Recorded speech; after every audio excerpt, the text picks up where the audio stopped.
Hello and welcome to our Sacred Wisdom with Connecting Consciousness podcast. And welcome back, Magenta and Daniel. Over to Chris. Okay, thank you, Becky. Hello, Magenta and Daniel, and welcome back. Today, we're going to talk about two main topics. First, Magenta is going to talk about her latest book. And then Daniel is going to share information and some of his research on the extra books of the Bible. So before we jump in, I'm going to hand back to Becky to introduce Magenta's newest book. Thanks, Chris. So Magenta's newest book is called The Diamond Codex and the Quartz Key. What does it mean to transmute one's DNA from carbon-based to crystalline within the context of spiritual enlightenment and physiological evolution?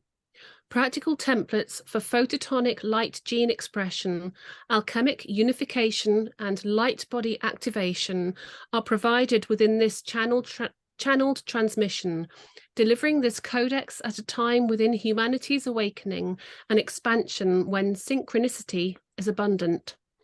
The mysteries of the accelerated Stargate system as an intelligent living infinity structure call the star seeds of Earth to remember why they are incarnated here and what they came to do. The downloads, epiphanies, and realizations that will organically come to each star seed as they immerse themselves within this sacred text are catalysts for those memories. Introducing Dreamwalker, the story, presented through Magenta Pixie's interdimensional dialogue with a monadic light structure that is the white-winged collective consciousness of 9. Magenta Pixie is a best-selling author of 5 previous spiritual books. Her first book, Masters of the Matrix, is a Book Authority winner in the categories Best Spirituality Books of All Time and Best Consciousness Books of All Time. Over to Magenta. Thank you, Becky. Thank you, Chris. Lovely to be here again. Yes, this is the book that you're talking about, my most recent book, which was released and available to purchase, I think, second week in January. I've got it over here as well on my windowsill, and that's a hard copy. So this book has been about 5 years in the making. And it was never intended to be a book at first from my perspective. What happened was when my father died in 2018, it was about 2 weeks after he'd passed away, and I was still in a lot of grief and trying to work through it and deal with it. And so I just went to the computer and started to write down all my thoughts, how I was feeling, the grief that I was feeling, writing down how will I ever cope without my father in my life. I can't go on without him there. And then I felt the 9 with me, but they were with me in a personal way, speaking to me as a friend rather than a guide, I suppose. And so I brought forward what they said. Now, this was meant to be, I hope you can hear me. I'm getting a signal. So you can hear me? Okay, good. This was supposed to be a personal exercise, a cathartic exercise for my own personal healing. It was never intended to be released at all. But that original dialogue that was the 9 supporting me and chatting to me as a sort of equal to me, then moved into that guidance place and started to come through about all this information about what happens when you pass. And I asked, where is my father? And the intention of me wanting a cathartic exercise turned into channeling and transmissions, and then moved into other subjects. So before I knew it, there was information coming forward that was branching off outside of that personal connection. So I didn't know what to do, because originally I wasn't going to release that personal connection with the 9 because it was supposedly private to me. But had I tried to change the beginning, it would have looked odd and it wouldn't have shown how I got to the other subjects with the 9. So eventually I made the decision to release everything. So what was originally personal ended up being the beginning of the book. So it launches straight into this dialogue with me and the 9 about my father. But as we go forward through the book, I then discover that this is a continuation of a teaching that they've been sharing with me ever since I brought the first book forward, which again, I didn't know would be a book. I thought I was channeling a video, and it went on and it was too long and it became a book. So it follows on, and I didn't really realize that until maybe a third of the way in or later. In the meantime, I had shelved some of that material because other things were going on. And then I wrote the Black Box program and the Rose Gold Flamer's Antidote, brought that forward. And then Lessons from a Living Lemuria, brought that forward after the original beginning of this book. So I brought forward 2 other transmissions, then kept going back to this. So there's little bits of work over a long period of time. And I always felt that it wasn't time yet. It was okay to work with this, but it wasn't time yet, and that it would be released when it was supposed to be released. So all this information was coming forward about Stargate ascension and how to work deeply with your own spiritual journey. What was happening was that information was coming in prior to 2020 that was clearly needed for our journey, like now. So it was strange to me, and I trusted that it would be released at the right time. So information was being brought forward prior to this whole situation with 2020 and everything that's occurred in the last 3 years. And the information was to ways to navigate through that kind of reality before that even happened. So how that follows on really is the first book, Masters of the Matrix, is really a spiritual teaching or model to assist an individual to become aware of themselves as an energy system, aware of themselves as a geometric matrix, and how to master that, how to have mastery over that energetic system, that matrix system, which involves all your past lives throughout multiple dimensions and other planetary systems, everything that you are now in all alternate realities, and everything that you will be and could ever be in the future. That's all stored within the DNA. So this externalized matrix is the presentation of the DNA. And all of those things, all your past, your present, your future, in all these realities is in the DNA, which is a source contained crystalline field. So that was the first book. The second one, Divine Architecture and the Starseed Template, was about constructing that matrix field. Because as you construct it, as you build it, as you become the architect of it, you interact with it very closely. It's already there, so you're not building something that's not there. But as you are constructing it within your awareness and within your processing, you're learning about it more than ever. So that was the second book. The third book is Matrix Transportation. So instead of this being a field of energy, it becomes a vehicle. That's the Merkaba. So you're able to transport that energy system. So those were 4 teachings within the 3 books. And this one is Matrix Unification. So it's taking that transporting energetic vehicle or Merkaba and unifying it with all the other Merkabas or unified fields that are infinities in and of themselves. And that can be perceived as all the other selves that are you, or all the other awake and aware human beings, which are the same thing as the other alternate versions of you, because you are everyone. So that's what this teaching is about. It's about unification, alchemical unification. The reason why it's so significant for the time we're in now is unity is the way forward for us. This is how we reclaim what's been taken from us. This is how we build the new Earth society. I'm speaking really clearly in case my internet is cutting out. This is how we get through this. This is how we, if you will, win this situation, is through unity. So if we can find the unification within the spiritual, within the energetic system, this creates that awareness at the DNA level, and then this falls down into the physical reality, and we become more and more unified in the physical reality and learn to balance that. So that's the general gist of the book, but within that are several different teachings, many questions I asked the 9 as I went forward through the journey with them. And this obviously starts off regarding what happens to a soul when they pass over. Where are they? Can you communicate with them? And the whole lesson of dealing with grief, which we all experience at some time in our lives.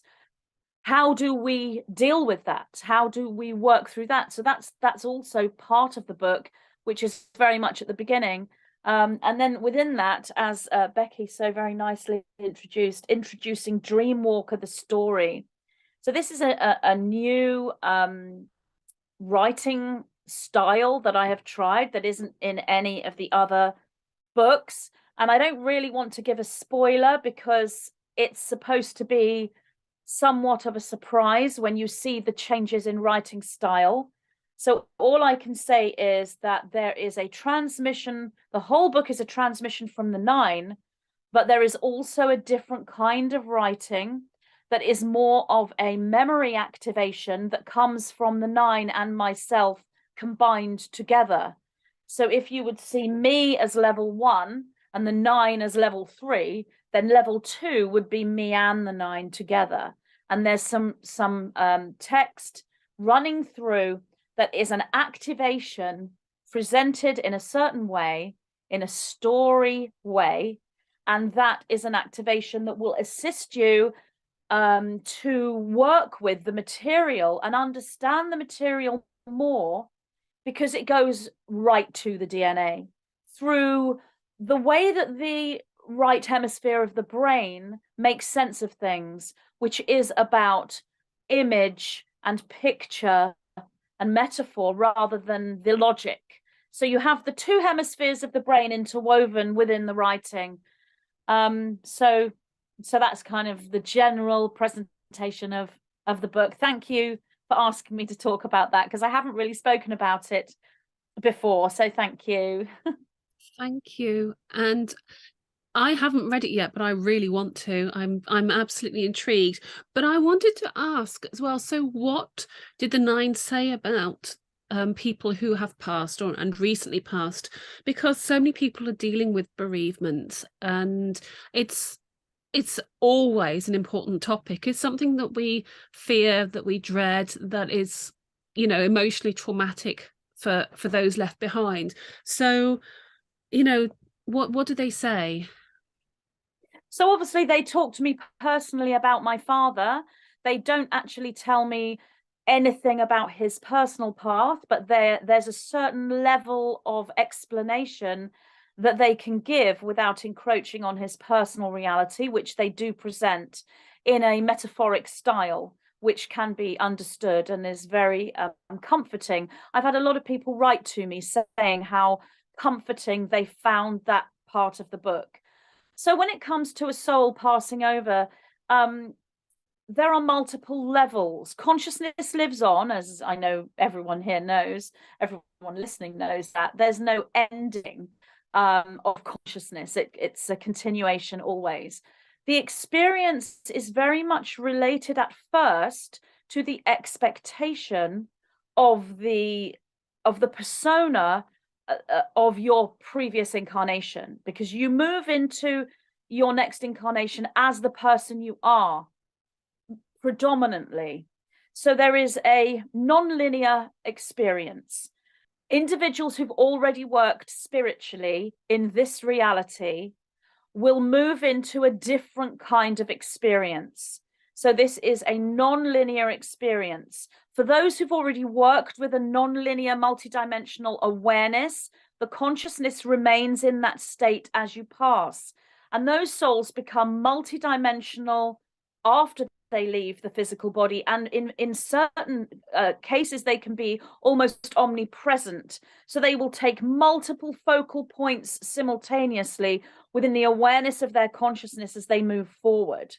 Whereas someone who hasn't practiced that or followed that spiritually and is still thinking in a linear sense, that linear thread will remain within the moving on, and they will learn that. That's difficult to explain because you're actually talking about a non-linear experience. So I'm having to translate what the 9 are saying to me to explain the experience in a linear sense, because ultimately all souls experience the same thing on the ultimate highest level. So let's say there was a substance out in the world, in the physical world, that might prevent your soul's evolution. That only occurs on a linear level, and people misunderstand me a lot when I talk about certain things preventing your soul's evolution or your ascension experience. That's only from the linear perspective. From the ultimate source perspective, nothing can do that. Nothing interrupts your soul's journey. It's pure and it's whole, and it cannot be damaged from that higher perspective. But a soul, when they pass, will go through somewhat of a linear journey if they have not been aware of multidimensionality and expanded thinking in their incarnation. Everything you do now in this incarnation is setting you up for your experience after you leave this body. So whilst there is no linear time, time will present in a linear form for those who think linearly, because that's their expectation. And they will slowly learn through their experience that, oh, time isn't linear anymore. And they will continue their learning.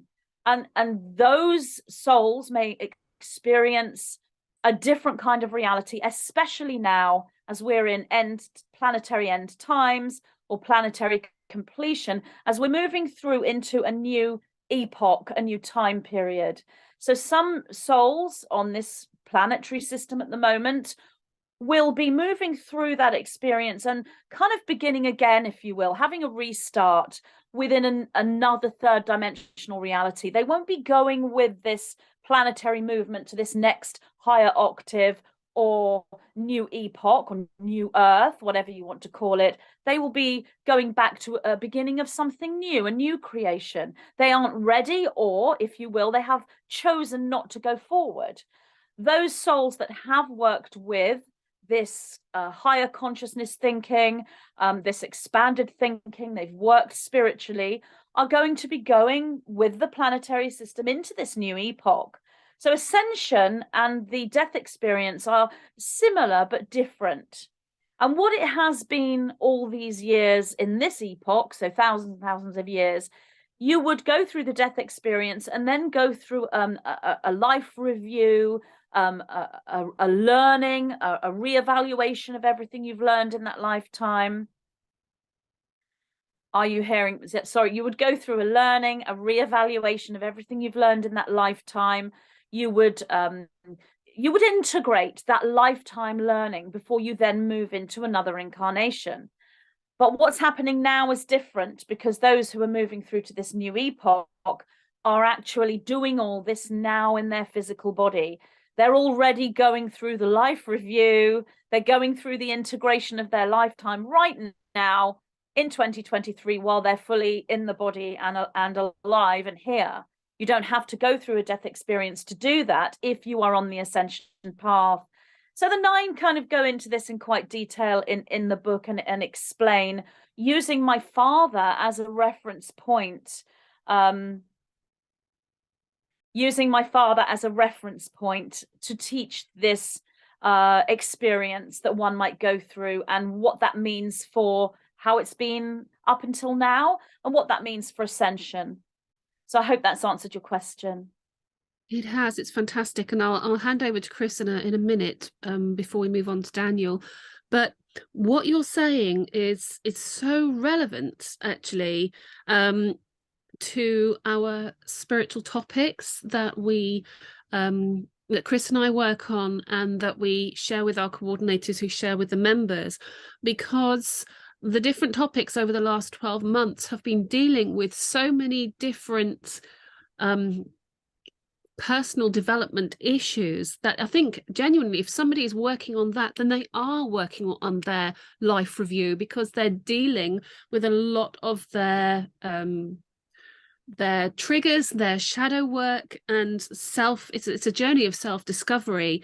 And also fascinatingly is that our next one that we're going to be sharing with coordinators in a couple of days, and then the members in a couple of weeks, is all about souls and soul contracts. And what you're saying right now is completely on point. So this podcast is completely on point with our upcoming spiritual topic. So I'll just hand over to Chris, because I'm sure you've got a bit more to say on this. Thank you. Actually, I was going to touch on too, when Magenta was touching on certain pieces. It's such a great transition into the upcoming spiritual topic on souls and soul contracts. And we, as a little teaser to CC members, we have this amazing personal story from one of our CC members about someone who died and then came back, and they talk a little bit about what happens in the review process and everything. So thank you for sharing all that, Magenta. Just fascinating. And the overview of all of your books too is very fascinating, and I can't wait to read your new one. I do have a question about your book. So if we have viewers who have not read any of your books, it sounds like there may be a progression, but it also kind of sounds like this book is very different. So if someone picked up this book as the first one, would they be able to follow it, or what's your recommendation? So that's a great question, and one I've been asked many times. So the answer to that is, if you are fairly new to this more advanced spirituality, if you will, if you are new, if you are a beginner, I would absolutely recommend that you go in sequence. Masters of the Matrix is actually all about soul contracts. That is the core presentation in that book. Masters of the Matrix, then Divine Architecture and the Starseed Template, Infinite Helix and the Emerald Flame, and then the Divine Codex and the Quartz Key. It's hard to remember all these complicated titles that I choose. The other two books are standalone, and whilst they reference the other books, they're not part of that progression. So you can read those at any time. However, if someone is already on the spiritual journey, has done shadow work, has been working with meditation, has their own guidance system already in place, have been working with some kind of teaching model, if they are already there in that multidimensionality, then they do not need to go in sequence, and they can pick up any book and it will be a standalone reading. And I do have people who have just bought Diamond Codex and only read Diamond Codex, and they are perfectly able to read that. It's a completed piece in and of itself. But for relative beginners, I would say go in sequence and read from Masters of the Matrix first, and read, because it's a journey of expansion in and of itself. But so beginners, someone who's new to all this, I mean, Masters of the Matrix is really not a beginner book either. If you're a complete beginner, I would say don't read my books yet. Wait until you've done some spiritual work, then come into Masters of the Matrix. Because what I'm shown is that whilst we're the teaching from the 9, or the presentation from the 9, is using 5th dimensional frequency, it's predominantly running through a 6th dimensional frequency, which is not really where the majority of the collective are. It's more of a 5th dimensional journey. So these are advanced spiritual material. So if you've been on a spiritual path for a while, but you still feel you're a little bit of a beginner with sacred geometry, multidimensionality, those kinds of topics, go in sequence. But if you're already there, you have your own guidance, you already know about this, but you want to read these books, you can just pick up whichever one resonates with you. Thank you.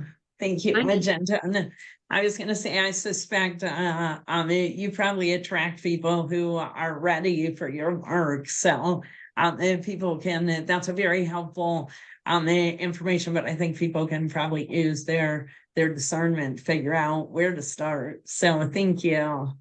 And I'm also sure that the people who watch our podcast, the Sacred Wisdom podcasts, who are our regulars, would all be ready. Yes. I am definitely going to read your books because I already feel a great affinity for them and think that I already resonate with the concepts, because while I haven't read your books yet, I definitely understand and appreciate your work. And I think that to some degree, the work that Chris and I have done with our spiritual topics will have brought those members up to a level where they would all be ready for your books now, and it would really enhance their understanding and their spiritual development. And also, I'm just trying to think, I think it would put everything in context for them. I think it would be able to help them put more things in context. So I agree. And I think a lot of your topics that I've seen you talk about are so in alignment with the Nine's work. It's the same material, it's the same truth. I agree with everything you've said. Yeah, thank you. Yeah, it is the same, just from a different angle, just a different connection. You know, we are all connected. We are all one. And, you know, when Chris and I are doing our work, we tap into the same or similar consciousness. We don't call it the same. I don't have the same conversations. I mean, Chris knows when I'm working with her and I'm doing the sort of creative part of our spiritual topics, I will often just say, I can't put this in order, but just bear with me. And I start off and it sounds like a jumbled mess, and then it becomes a bit more coherent. And I can then the whole topic or paragraph that Chris has written down actually does make sense. So that's the process that we have, isn't it, Chris? I don't know if you want to elaborate a bit more on that from your point of view. No, I agree. Yeah, it's a process, and most of the downloads come from Becky, and we have a really good process back and forth. Although I usually get my inspired ideas when I'm out either under my oak tree or walking in the fields. It's nature where I tend to get inspiration. So it's I think people think we kind of just, we just write the 3 pages, but it usually takes us at least a couple of months to put it together. There's a lot of thought, a lot of back and forth, and a lot of the inspiration that goes into them. And then I would say, what we put together is a lot more high level because we're putting together information for members to have conversations about. So we often try to introduce different ideas or different aspects, and so people can see what resonates and to have a discussion, because one of the most meaningful parts of it is not for people to read it, but to have discussions about it, to share ideas and to share personal stories. And we both have the opportunity to sit in on a lot of those discussions, and they're just amazing. But I agree 100% with what Becky said, Magenta. Like, your writing, takes it to a whole new level, and probably would fill in the blanks in a lot of places for people. And so anyway, this is a really great conversation, and very synchronistic, and thank you for sharing, Magenta. And in the interest of time, we should probably move on to Daniel, who is we're going to switch gears here and talk about the Bible or the extra books. So Daniel.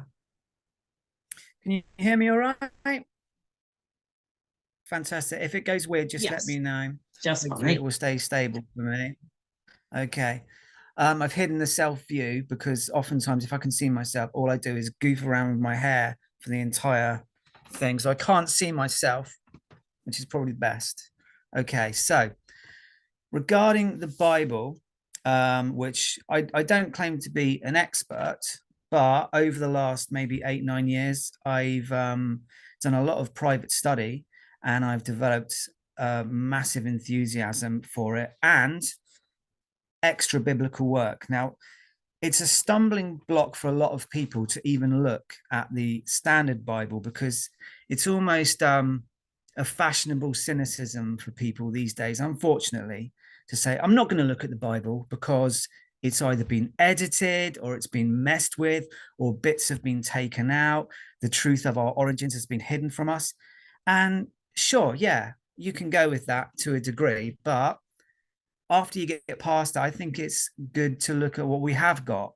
There's so much we can delight in, and we're never really going to get to the bottom, I don't think, on this side of reality anyway, of what has been messed with in our reality when you go back into ancient history. Things are always being discovered, rediscovered, reinterpreted. So rather than throw out the baby with the bathwater and say, I'm not looking at the Bible, it's all been edited, it's all been changed, it's all been corrupted, I think we should just delight in what we do have. So when you think of the word Bible as well, a Bible, it just means a library, a collection of books, a collection of notable texts all in one volume.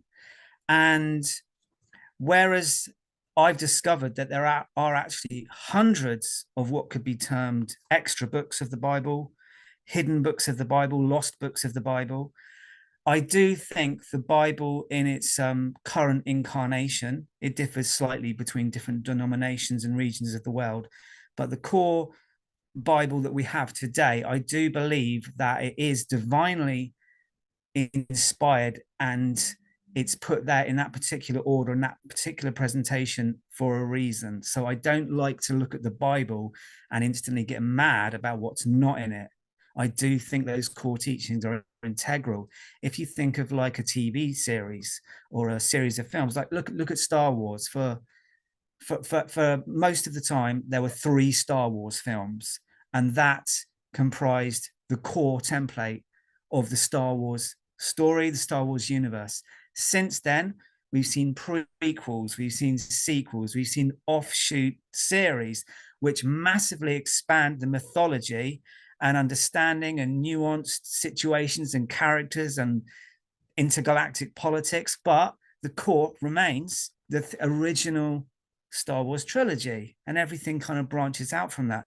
So I would say they are complementary stories which enrich the core of the Star Wars universe.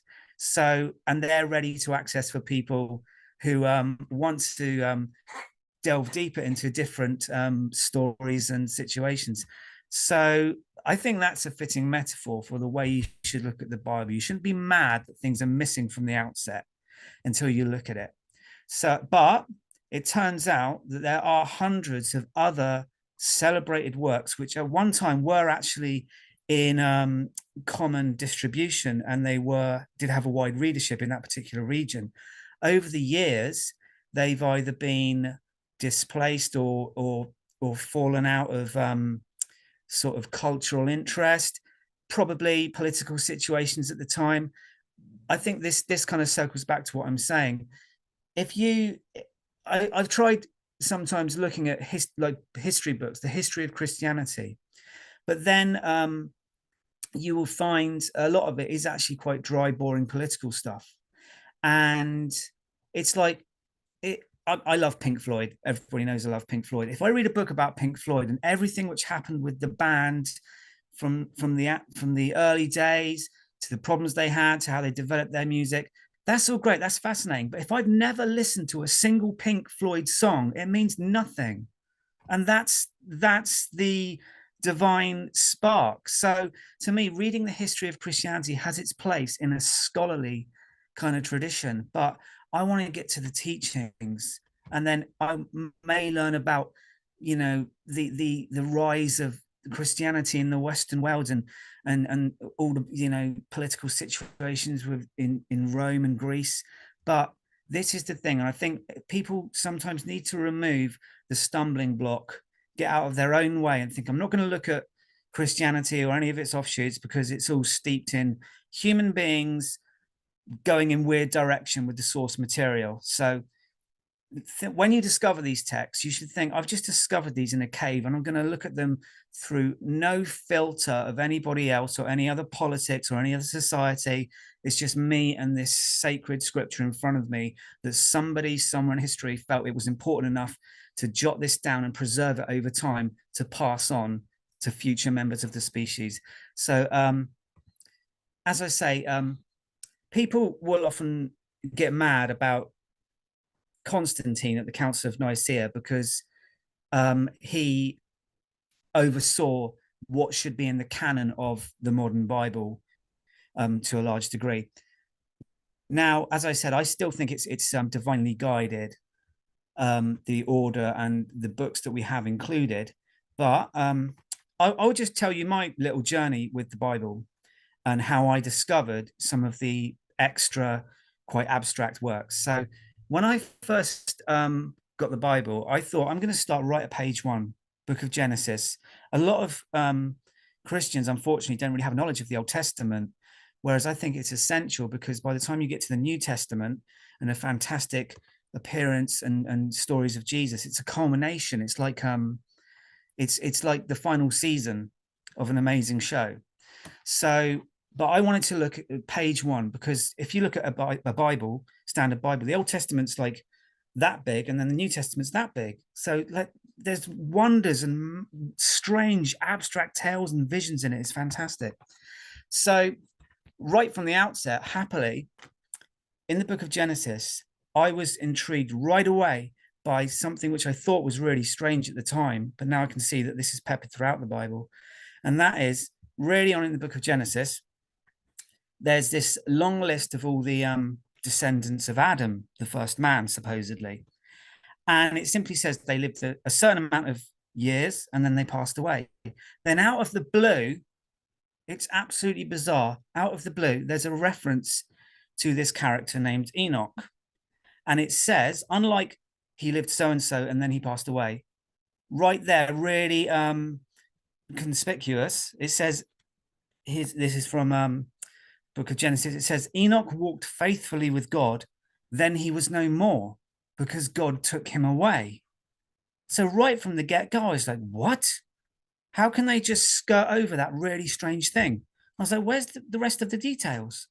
So it was bizarre to me. So I was delighted right early on. I was enthusiastic about reading the standard Bible, but I was like, why is this Enoch character referenced that way? And I really quickly found out that it's interpreted in many kind of Jewish and Christian or mystical traditions that because Enoch was such a faithful and good man, that he somehow entered heaven alive. He didn't go through the normal death process. He was somehow translated into another place. So obviously that got my mind whirring, and I noted that.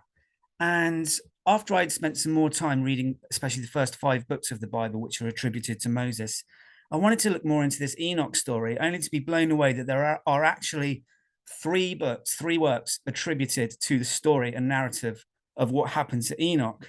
And this was just delightful because it was so intriguing. It's like a hidden offshoot TV series about this guy. And I was like, wow.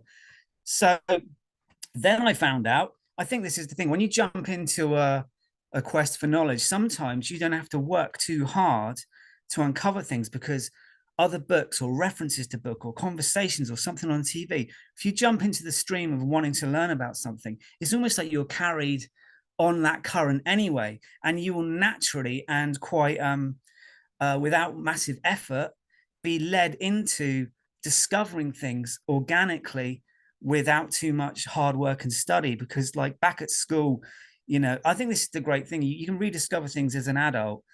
And when you know, religious studies at school was really dry and boring, and I just couldn't get excited about it. When I actually studied this as an adult, I could see just this incredible treasure that's been here this whole time for us all to discover. So what I initially thought would be, I mean, if a few years ago, if you said like studying the Bible or extra books of the Bible, I think, wow, that sounds like a massive uphill struggle. You'd have to be such a brain box to get into that and try and quantify it. But I found not so much, because once you actually get in the rhythm of it, you can just kind of, I mean, even now I can't really enjoy a Shakespeare play without reading the synopsis beforehand, so I can then enjoy the story. Whereas Petra, who's more kind of experienced in drama, especially Shakespeare, she can understand it right from the get-go. It's all in old English and everything, but I still feel like it's a thing for me. I need to kind of get a framework of what's going on. But for me, because I've been immersed in some of these strange abstract stories from the Bible, I feel like I can kind of jump in right now. And actually, as a side note, because I've known Petra all this time and seen her work develop, for me, when I was proofreading her books, I think I can potentially do a good job, because I'm used to the way she talks, the tempo, rhythm of her language, and the topics. So that just another thing. Once you're in the flow of something, you don't have to keep working to develop your understanding. It's just like you get it, and it's great when it just comes and you think, oh, I haven't really made an effort at all. It just happens. It's great. So with the Enoch books, I immediately found the first book of Enoch is actually a canon, as in it's an integral, authorized and sanctified, endorsed part of the Ethiopian Bible. Just the first book, though. But in the first book, it is fascinating, because it tells of how Enoch is taken away by God. And then he kind of goes on this jaunt, this like a trek around the universe, like a Star Trek, and he's shown all these different aspects of reality and the elements, and he's presented with glorious visions of the order of angels and things. And eventually, through this is partly in the first one and through the other two, he's translated into the angel Metatron. And in Kabbalistic traditions, Metatron is a really significant character. So Enoch and Metatron are one and the same. And as far as I know, in the Standard Bible, there's only two other people who actually enter heaven without dying, and that is Elijah. Elijah, prophet Elijah, and of course Jesus ascended after he was resurrected. So you've only got three people in the Bible who didn't die in the conventional way, and that is Enoch, Elijah, and Jesus. And why it always confused me why there was no particular expansion in the regular Bible on the story of Enoch. Strangely, Enoch is referenced in the New Testament, which begs the question, why would they reference other books in the Bible which aren't actually included in it? And this is why I don't want to get mad at Constantine for taking things out or editing. I'm not going to get into that. I want to just delight on what we can see and what we can find. And let me just get my notes up here. Okay, so after that, I was looking up other books that aren't included in the Bible, which are maybe referenced fleetingly. And the thing is, I was expecting to find like 10 or something. It turns out that there's hundreds. You'll never run out of extra biblical work. But I'm not going to call them lost or hidden or redacted or edited, because it turns out, I mean, it depends on what scholar you talk to. They were in distribution and wide discussion at the time. We've got to look at it through the cultural filter. We didn't have the mass communication technology, so these things would have been passed around certain communities and not others. They would have been secreted away. They would have been shared with some people, not others, because there's so many different factions of people who would respect the work. So yeah, there are hundreds. You'll never run out of stuff. And people often think, oh, there's a library underneath the Vatican. They're hiding it all from us. There might be some fantastic stuff there, maybe not. But I think the weird inclination towards cynicism these days is, even if the Vatican decided we're going to release all of our library online or publish them, and they were accessible to everyone instantly, a lot of people would still say 1,000 more. I bet they're still hiding something. Or they would say, I bet that's not real. I bet that's fake. I bet they made that up. So, you will never run out of steam with your own cynicism. So let's just delight in what we do have, not what we don't have or we imagine is still hidden. If you want to look straight away at some of the hidden or lost books of the Bible that weren't included, since 1926, there has already been in mass distribution a collection of books called The Lost Books of the Bible and The Forgotten Books of Eden. Now that's like a snappy title, I guess, to intrigue people in, but that's a collection of books which go back right to the 1st and 2nd century that, as I said, were widely kind of enjoyed and discussed at the time. But over the years, because of the, culture of the time or the politics, maybe they've been put to one side, maybe more popular in some regions than the other. But in that is some amazing stuff, because people are understandably always really intrigued to learn more about the character of Jesus, especially the missing years. In the standard Gospels, Jesus, the story of Jesus, it appears to end when he's about age 12, and then he reemerges at about age 30 to start his ministry. And then he's crucified in a sense at the age 33. Often people see that as the perfect age of man. But in the collection, The Lost Books of the Bible and The Forgotten Books of Eden, there is actually some infancy gospels of Jesus, which are fascinating. And if they were repressed, because I'm not going to, conclusively say they were or weren't repressed, but in the infancy stories of Jesus, you actually see a side to Jesus which is maybe more consistent with how we would see a regular adolescent human develop. And this is a boy who is developing and honing his understanding of the world, and in particular his magical skills, which sometimes get him into trouble. So there's tales of him making a clay bird and then bringing it to life. There's also a story where he accidentally hurts one of his playmates trying to use some kind of focused magic, and he's unpopular in the community for a while. So this is more consistent with, like, a developing wizard, if you will. And there's also an infancy gospel of Mary, the supposed mother of Jesus. In the standard Bible narrative, it tells us that Mary was held in high regard. Let me see, what's the exact word used? That Mary was kind of held in esteem. Yeah, Mary. The Bible says that God blessed Mary above all women, and that's why God chose her to be a vessel for the divine incarnation of God through a human, Jesus. But it doesn't say why did God hold her in such high esteem. So there's infancy narratives of Mary, and how she would go to the temple and talk with her religious elders and stuff. And it just really adds a kind of a real substance to the whole character, because oftentimes in the standard Bible, it will tell you what characters did rather than what they were thinking. And I think that's sometimes why some people might find the Bible a bit dry. And the only time it even describes some of the narratives, it won't even describe what they look like unless it's actually pertinent to the story.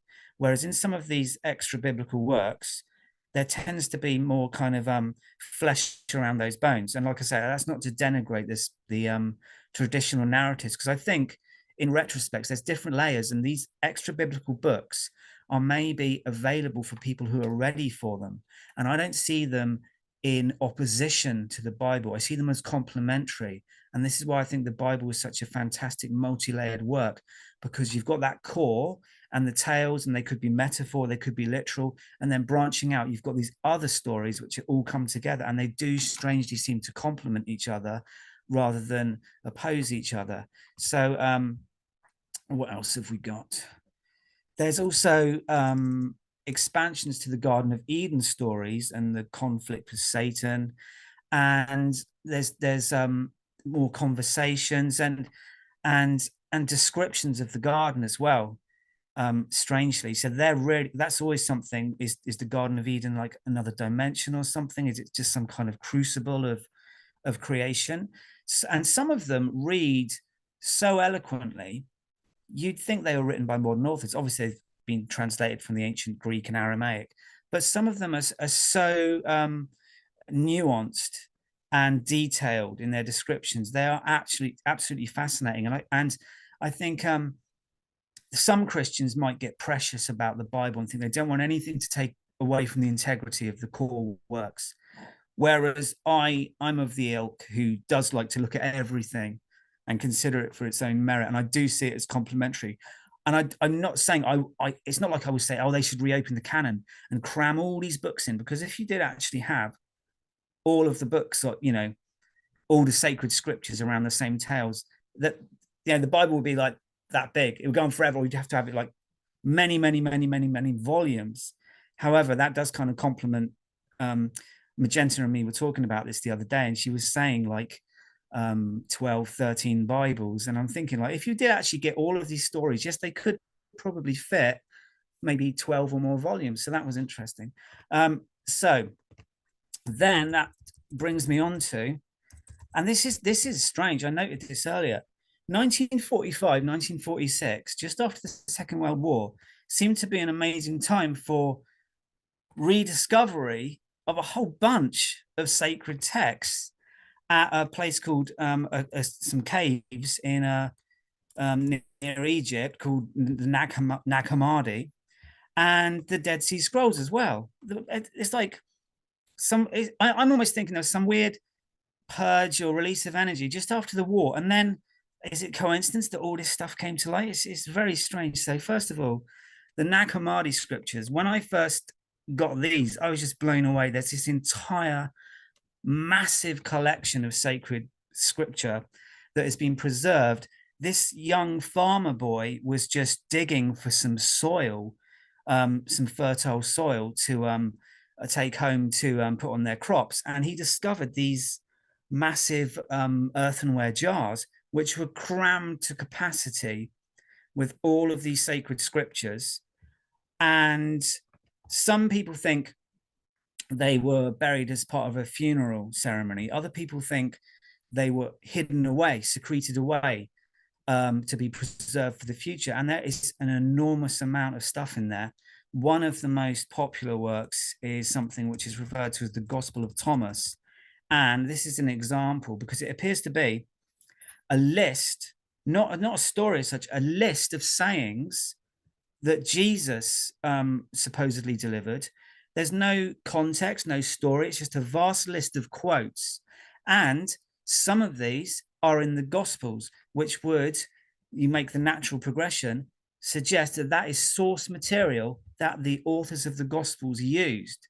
And there's lots of it. Some of the things that are quite well known, other stuff which isn't so much. But it's like it's just a reference, a massive list of quotes that over time people felt important to write down. And it does seem to have been incorporated into the traditional Gospels.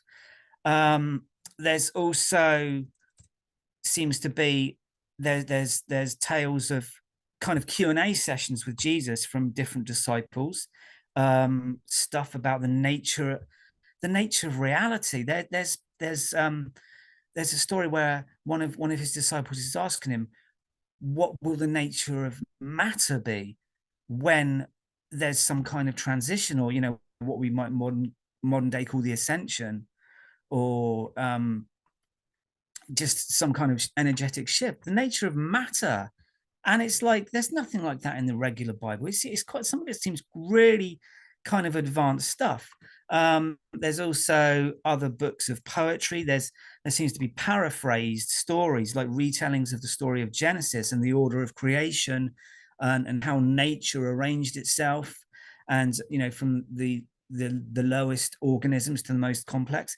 And they seem to be the same story of Genesis, written from a different perspective with a distinct personality. It's absolutely bizarre. What else have we got here? And then the Dead Sea Scrolls, which were again discovered, it says here, between like 1946 to 1956. So the same amount of time. And in that, there were massive amounts of almost identical copies of what is included in the regular Bible, which is kind of confirmation of how celebrated they've always been throughout history. But there's also fragments.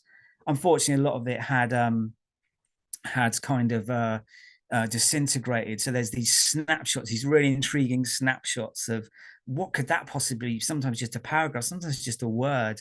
But there does seem to be snapshots of various mystical Jewish writings which are attributed to the Essenes, a distinct religious sect. A lot of people think Jesus was actually an Essene, like a advanced mystical person in that community.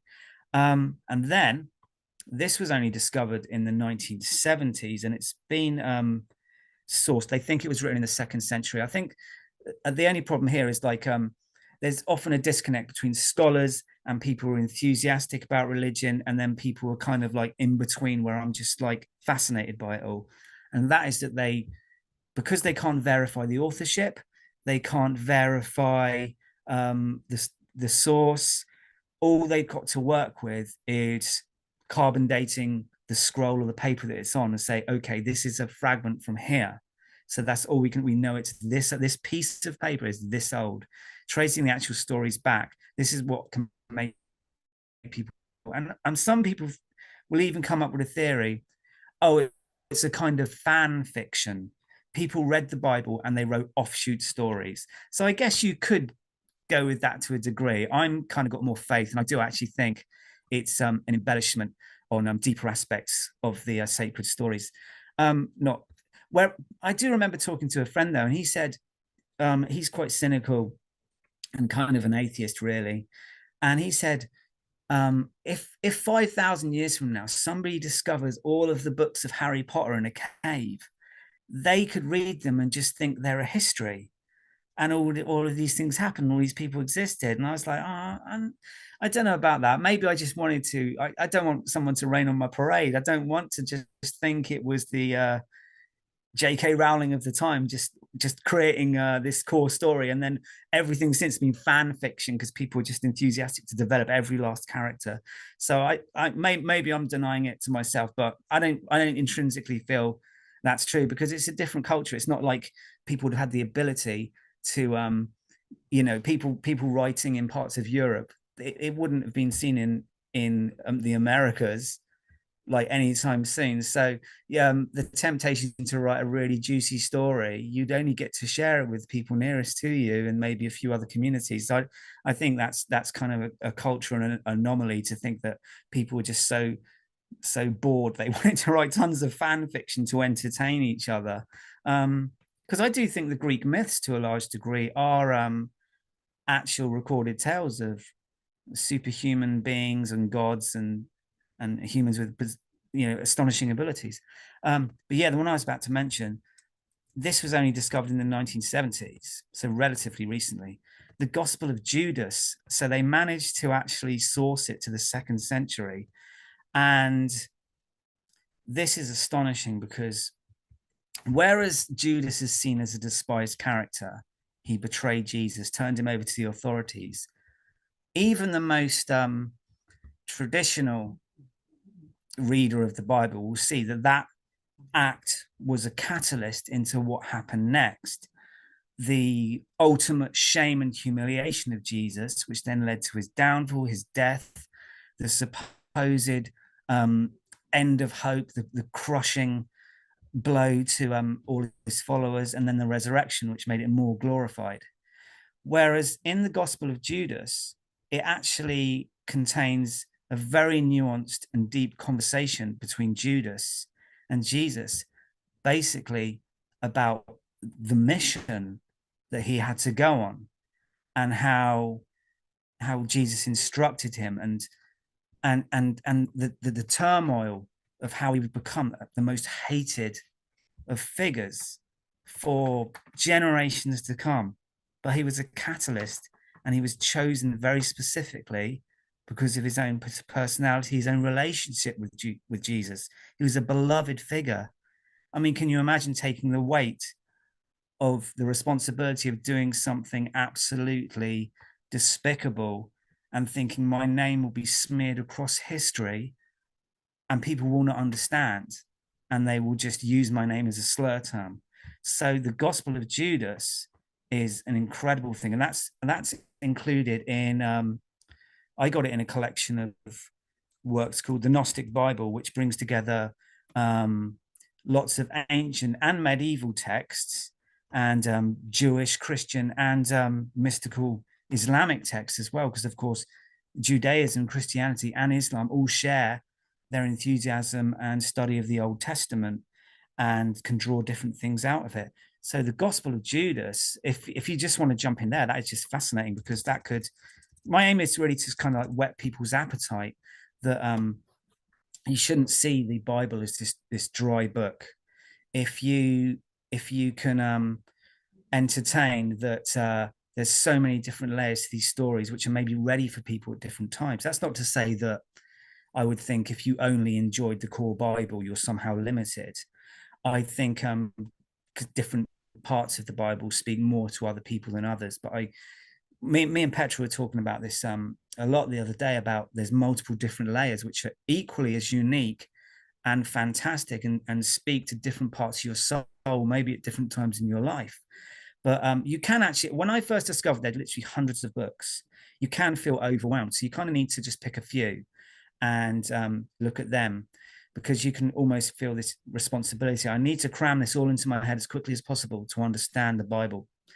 And like I say, if you can get past the stumbling block of saying, oh, everything's fake, everything that's rediscovered is fake, it's controlled, you might just find something which really speaks to you. So that's what I would encourage people to do, to see it as complementary rather than oppositional to the Bible. So that's regarding what are termed as the lost books, or the forgotten books, or the unincluded books of the Bible. Going further out, this is what I'll end on for a sec. There have, of course, been lots of notable works written since the Bible, which have always been in wide distribution. And I also think you should look at them in the same way, as in they are, if they were ever to make a sequel to the Bible, say the Bible 2, I don't know, if I don't mean to be irreverent, I've got the maximum reverence, but say say some situation came around in the modern religious atmosphere where they thought we're gonna do a follow-up to the Bible. Oh, that does sound really sacrilegious. I don't mean to be. Maybe they wouldn't call it the Bible. Maybe they would just want to preserve key texts, and these have been in distribution forever. And I think if they ever did collect all the sacred works together, there's quite a few which I think would be included. And who knows, the books that are being written now by esoteric teachers, who knows, 3,000 years from now, they don't know that they're writing something which could later be included in some enormous library of sacred wisdom that people wanted to preserve over a long period of time. All the people who wrote these tales didn't know they were going to be included in a Bible as such. They were just recording it at the time. They had no idea the distribution, the veneration, the study they would receive. So notable works since the Bible, we have one of the most celebrated works next to the Bible in regular Christianity is a work called The Imitation of Christ by a German monk called Thomas Kempis. That was written in the 15th century. 14th and 15th century seemed to be an amazing time for Christian mystical writing. And in that, there are actually sections where he's having a dialogue with a disembodied Jesus. It's like a channeling. You look at the book Conversations with God, it almost reads like that. There seems to be a student asking a question, and then some kind of manifestation of Jesus will be answering. And there's multiple things like that. And you could say, well, that's a kind of channeling. And then we've got the Confessions of St. Augustine. That was written about 400. That's one of the most celebrated works. And that's he's almost like a playboy kind of figure. He's drinking, he's womanizing, and it's his long, extended discovery and rediscovery of his own motivations and seeing the error of his ways, and just it's a really immersive text on a person's journey from arrogance to enlightenment, basically. There's also a similar work called The Book of Marjorie Kemp. I haven't read that in its entirety, but once again, that's very much from the female perspective of what a female can go through from early adolescence to adulthood and all the revelations along the way. And then we have also from the 14th century, Revelations of Divine Love by Julian of Norwich, which is a deep, massive, immersive description of an epic vision that she had regarding the crucifixion of Jesus and all the nuanced layers in between. And finally, I wrote down here, where is it? Yeah, this is an anonymous work from the 14th century. It's called The Cloud of Unknowing. And whereas you might read the first few paragraphs and think this is too abstract, if you stick with it, it is actually a very deep pondering work on basically how to organize your own mind to make yourself of a state able to receive and process divine information. And key to that is trying to diminish your need to know. If you can make yourself like an empty vessel and you can get past what is called the cloud of unknowing, you can see things as they are. You can you know, in modern terms you might talk about putting the ego aside, quietening the mind, quietening the tribal mind, you know, the monkey mind, some people call it, into just being this almost in this empty zone where you can receive things. And that is incredible. And that's nobody quite knows who wrote that. And so maybe that is an example of how the political atmosphere at the time, that might have been seen as a fringe heretical work. I'm not downplaying the role that human beings and their established church might have tried to control many texts throughout history. But my encouragement would be, but we're here now. We're at this time in history. We've got an abundance of stuff available to us. We can't just sit around getting mad saying everything's been repressed, everything's been altered. I can't trust any source, ancient or modern, because that's the state we can all get into. I would just encourage anybody to dip their toe in the regular Bible and in some of these extra biblical texts, and you might just find something which sings to your soul and just sets your mind on fire with intrigue and divinity. It is absolutely fascinating. And I don't claim to be the smartest guy in the world.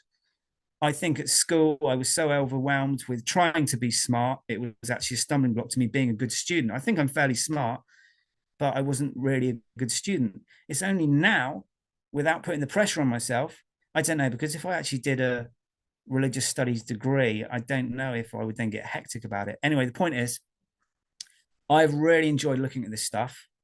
And I do want to keep revisiting it, especially the Nag Hammadi collection. If somebody just wants to start anywhere, you don't even necessarily need to know any of the regular Bible narratives. Just buy a copy of the Nag Hammadi library. Actually, it's free online. I've seen the whole, there is actually a dedicated website. So, but if you prefer to just get I like the written form with old tales to just flick through and ponder. Just the Nag Hammadi library alone is worth looking, because that you could actually do it the other way around. You could read some of the extra biblical texts and then think, I want to look at the regular Bible now to get different angles and different vibe for the same material. So yeah, that's what I will end on. That I've found it enriching and fascinating, and I think you'll find once you actually jump into it, it's not an uphill struggle at all. It is an absolute privilege to read this stuff which our ancestors left to us and they wanted to preserve and enthuse over. So that's what I've got to say there. Daniel, thank you so much. That's beautifully said and very comprehensive too.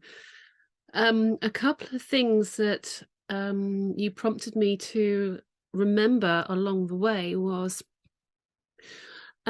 absolutely, my understanding was that there was a huge amount of religious scripture hidden underneath the Vatican, underground, and that has all been reclaimed and recovered, not only Christian, but all different religions, and going way back. Much of it is still unsealed. I mean, sorry, much of it is still sealed, so it's unopened. And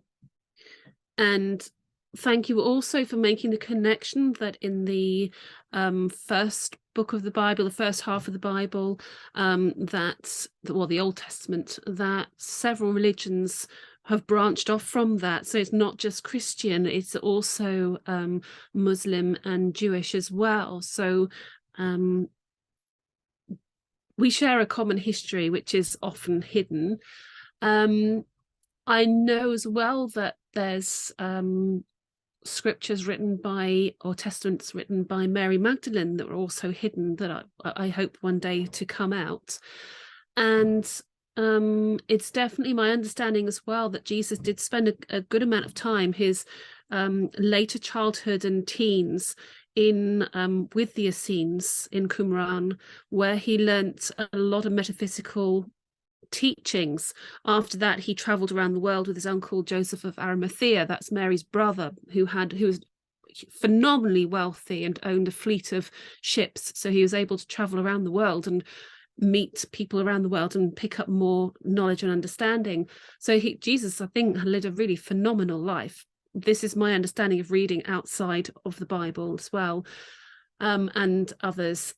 And some of his teachings that are not written in the Bible, I loved, because Jesus spoke in parables, and he learnt this way in Qumran. And he was some of the things, he had two parables that were around reincarnation. One was about peeling layers of an onion, meaning different lifetimes, and getting to the core. And another one was about like waves on the shore. You know, a wave comes up and it washes away a lifetime, and then, you know, each lifetime each wave brings you further and further up the shore. So it's like as the soul development through different lifetimes. So that was something that I always found fascinating. And also, yeah, his understanding and knowledge of the world and the universe and metaphysical properties, which he didn't necessarily teach about too much, because what he was trying to impress upon people was that they are a spiritual being in a human body, and they had, you know, he said, all this you can do and more. He was trying to let human beings understand that they are so much more than their physical body, that they have the ability to create, that there is life after death. And this was something he really, really wanted to share and show. So yeah, thank you very, very much for all that.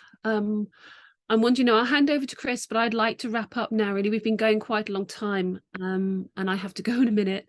But I've really loved today's session of talking. I've learnt a lot and can't wait to read some more books. And I'm sure this has inspired our listeners too as well. So thank you both, Magenta and Daniel. And I'll hand over to Chris. Okay, thank you, Becky, and thank you, Daniel. There's so many different things that I could touch on, but in the interest of time, I'll just say you've inspired me to read the book of Enoch.